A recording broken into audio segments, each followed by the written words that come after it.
bienvenue dans les Gardiens du quotidien. Chaque jour, nous vous rapportons les faits divers les plus marquants en France, cambriolage, violence, agression.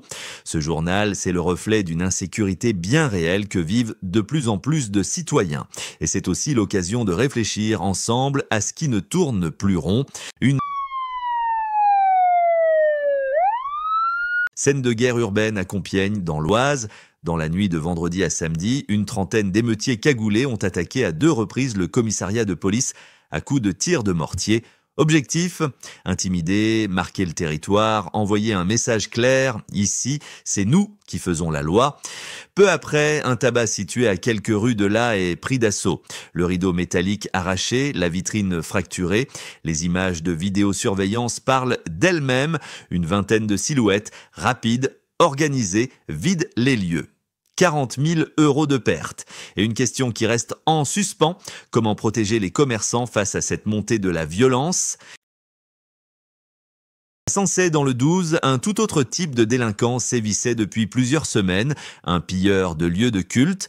Son butin, les troncs de quête, son mode opératoire, simple mais efficace, effraction, vol d'argent liquide, fuite, Node, Vercelles, Bremondance.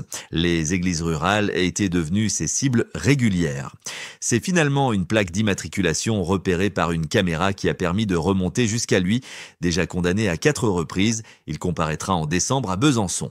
Une série de délits qui pose une nouvelle fois la question, même les lieux sacrés ne sont plus à l'abri. Charente-Maritime, une intervention classique qui vire au drame. À 4 heures du matin, les gendarmes sont appelés à Pont pour un homme armé qui rôde près du domicile de son ex-compagne. À leur arrivée, l'individu, armé d'une carabine de chasse, tire. Un gendarme est touché à la cuisse. Il est blessé, mais ses jours ne sont pas en danger. L'agresseur, lui, sera blessé à son tour lors de la riposte.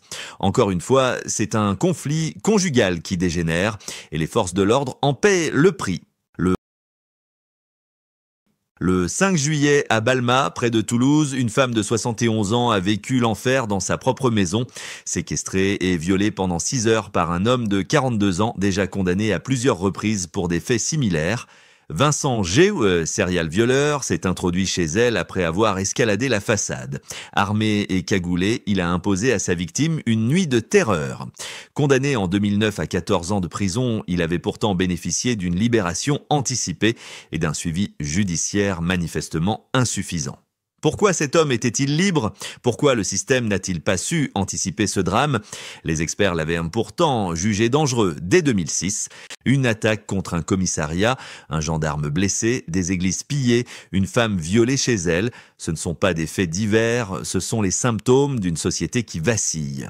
Face à cette réalité, la question n'est plus de savoir si l'insécurité progresse, mais jusqu'où elle ira. Merci à tous de nous avoir suivis. On se retrouve demain pour de nouvelles actualités. D'ici là, restez vigilants et surtout, n'hésitez pas à partager vos expériences ou vos conseils en commentaire. Votre témoignage peut aider d'autres personnes à éviter le pire. Abonnez-vous à la chaîne et rejoignez la communauté des Gardiens du quotidien pour ne rien manquer des prochaines alertes, faits divers et conseils de sécurité. Parce que prévenir, c'est déjà agir.